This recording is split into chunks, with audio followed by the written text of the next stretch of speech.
usually 500 earthquakes every week in Iceland. 500? If we count the small ones from like something that we can feel already. 500, we had 50,000 here in 1 week before the eruption. So that was in March last year.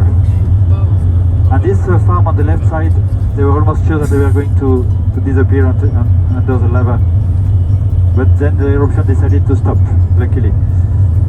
So you see in front of us this black wall on the left side of the road. They started to build something to try to stop the lava, but it was almost impossible. So from March until September, the lava came from, you see to the right, the black field there, it's a new lava field from the last eruption. So everything that is totally black, very dark, is the new lava field, the newest one in Iceland. So just behind this mountains, we don't see it from here, but there is a crater. The crater is there, the crater that was formed during this 6 months of eruption.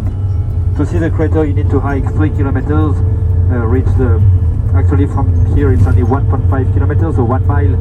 We can reach the top of the hill and then we can see the crater. But the crater is 3 kilometers from here. So when the eruption was very active from March until June, for 3 months it was so active, it was always possible to see the lava fountains, rivers of lava, molten lava. The whole country was here, everyone wanted to see this eruption. Because the last time Icelanders had the chance to see something like that was 40 years ago, the beginning of the 80s.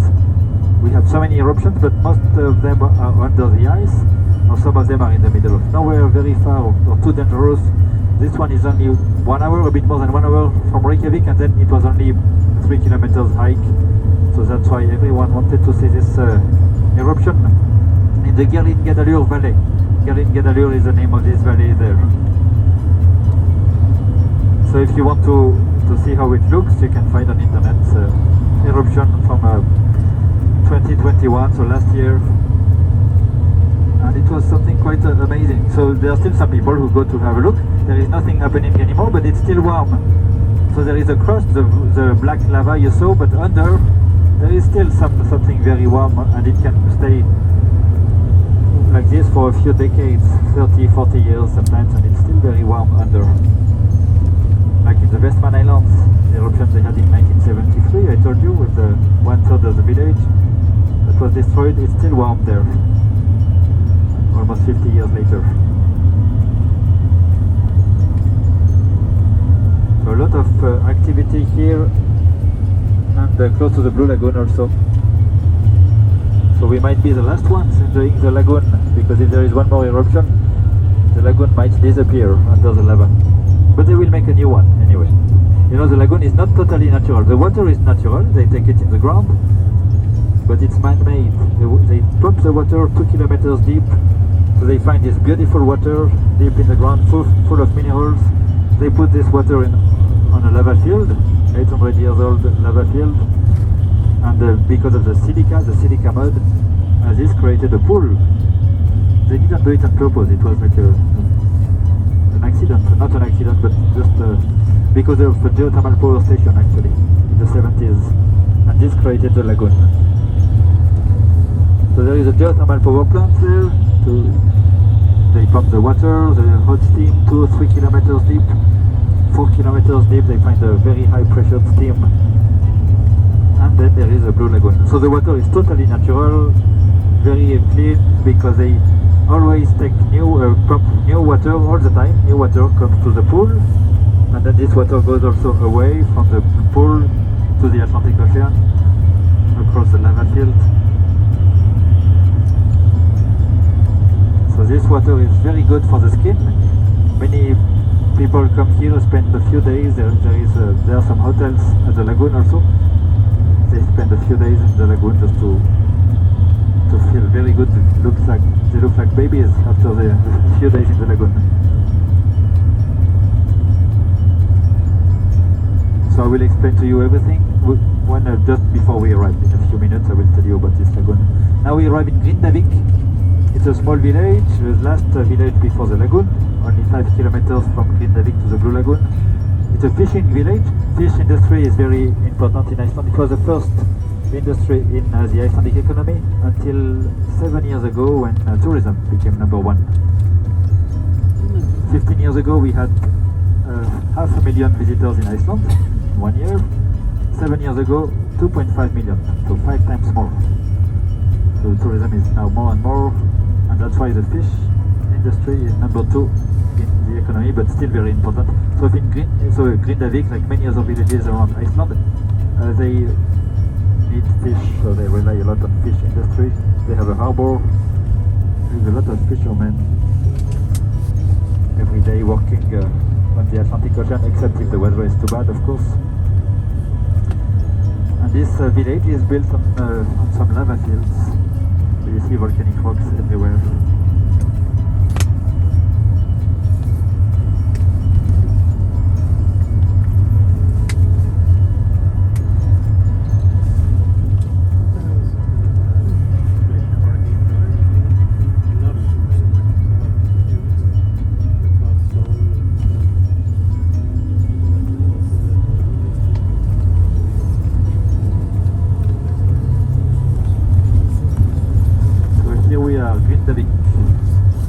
You see the tall metallic structures in front of us. They were built by the British Army and the American Army also.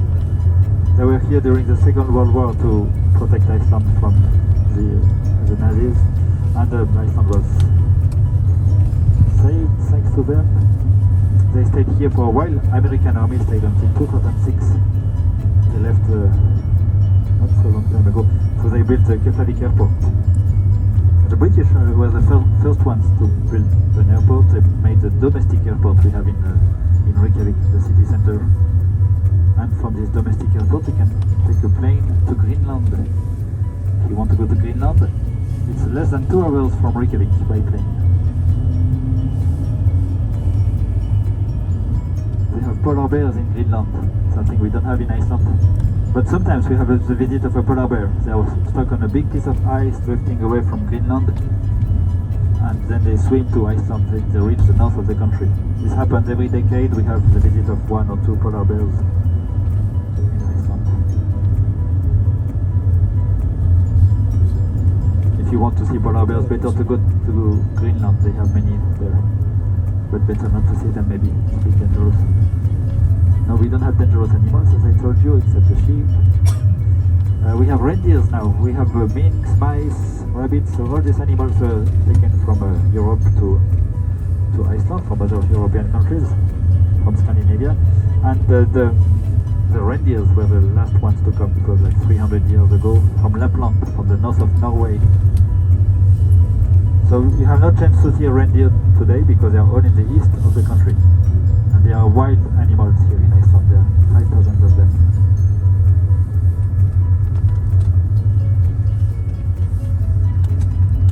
So here is Grindavik, and you see those houses. Some of them, they have lava filled volcanic rocks in the backyard, like the ones in front of us.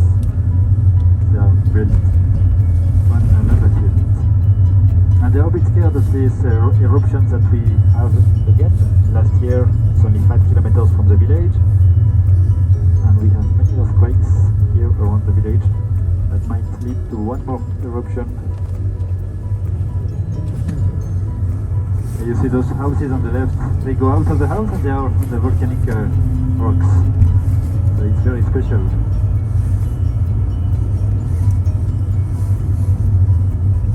This is the pipes on the left side of the road. Those red pipes, they come from the geothermal power station, full of hot water.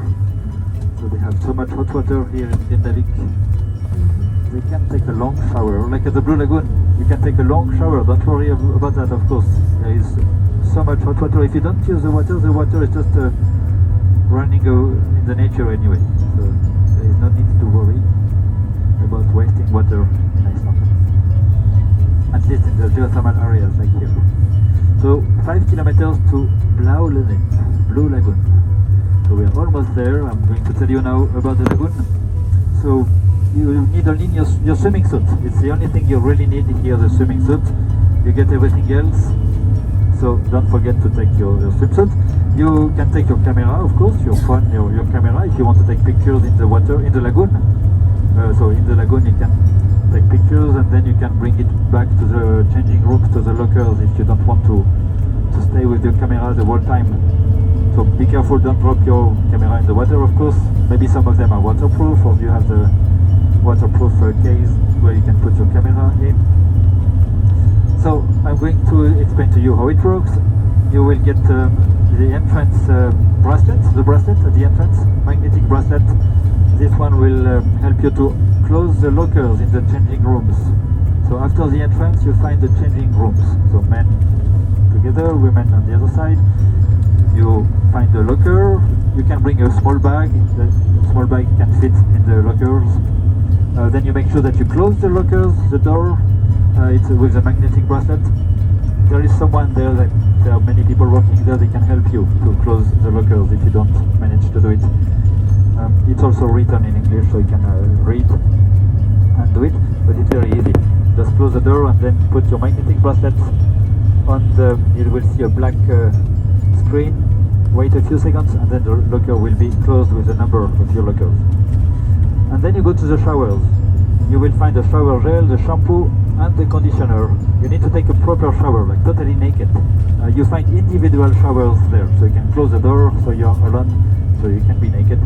And then wash everywhere, and once you are totally clean, I recommend to put some conditioner on your hair, especially if you have long hair, because all the minerals that we find in the water that are very good for the skin, they give the feeling of dry hair after the bath in the lagoon, even if you don't put your hair in the water because of the steam. So put some conditioner on your hair and leave it like that. Don't rinse, don't wash it away, and you need to have this conditioner on your hair, just a little bit. And then you are ready to go to the lagoon. So you can so after the showers you find the entrance to the water, to the lagoon. You just go in this wonderful water, beautiful color because of all the minerals like the silica, 40 degrees. You can move in the water, some places are warmer, some are a bit cooler. If you go to the very end, straight, when you enter the water, just straight as far as you can. After a few minutes you're at the end of the lagoon, and it's usually where you find the warmer water, because it's where the new water comes from the ground. Once you are in the water, go to the left if you want to get the silica mask. You can, so you will find a small cabin there with someone in the middle of the cabin giving some silica mud to everyone who wants some. And the silica mask, so this white silica, you put it on your face. You may make like a silica mask, like a face mask. You let it dry for 10 minutes, so you leave it on your face for 10 minutes. And after 10 minutes you can remove it in the water of the lagoon. You can just remove this silica mask in the water and you will look 5 years younger. It's what they say. So it's really worth it. You should do it. I don't mean that you need it, no. You just do it because it's always good to look younger. So you can do it once, twice, if you want to look 20 years, 10 years younger. So do it as many times as you want. Don't do it too much, because if I don't recognize you, I don't drive you back to Reykjavik. So in that case you will find a taxi or a bus. So yeah, do it as many times as you want. And another mask is not for free. The silica mask is for free, but then they have other masks that you need to pay for the other ones. You don't need to bring money, of course. You have your magnetic bracelet, and when you go out of the lagoon after the changing room, there you pay. If you need to pay something, like for the extra drinks, you have one drink included. So on the right side of the lagoon there is a bar there, and there you can find, you can ask for your free drink. So the first one is for free, and if you need more, if you want more, you need to pay for the other ones. If you have some jewelry like silver and white gold, you need to remove them. Don't go to the water with white gold and silver, because they might turn black because of the minerals from the lagoon. So you can just leave them in the bus. I lock the bus, it's totally safe. Or in the changing rooms, if you make sure that your locker is closed, it's also totally safe. So you know everything. You will get a towel also, so you don't need to bring a towel, you get one. When you go out of the water, you grab a towel on the way. So not now, but later, after the bath in the lagoon, back to the showers, take a towel with you. And what else can I say? There's nothing else. If you have any questions, you can ask me. You can also ask the people working there. You will find many people everywhere. Yes, there's no space here to park. So I'm just going to... I'm not allowed to park here, so I will let you go out from here. I'm going to park the bus somewhere else, and then I will find you at the entrance. So you go straight. You just go straight, like 2 minutes, just in front of us there, in front of the lava field, and you walk in the lava field, so 200 meters to the entrance, and you wait for me because I have your tickets, so I need to go back to find you, but first I need to pass the bus. Except 2 of you who you have your own ticket, you can just go already inside. But everyone else, you need to wait for me. So you see on the left side, behind this Blue Lagoon Iceland sign, 200 meters, so 2 minutes walk, and you wait for me there. And I will be there in 5 minutes. And we leave at 7:15, the departure time. I give you a little bit of extra time. 7:15, 7:15, yes. It's a garbage here, yes, a blue bag in front of us. And be on time, please, 7:15, so everyone will be back in Reykjavik on time, so you have dinner or whatever you want to do in the city.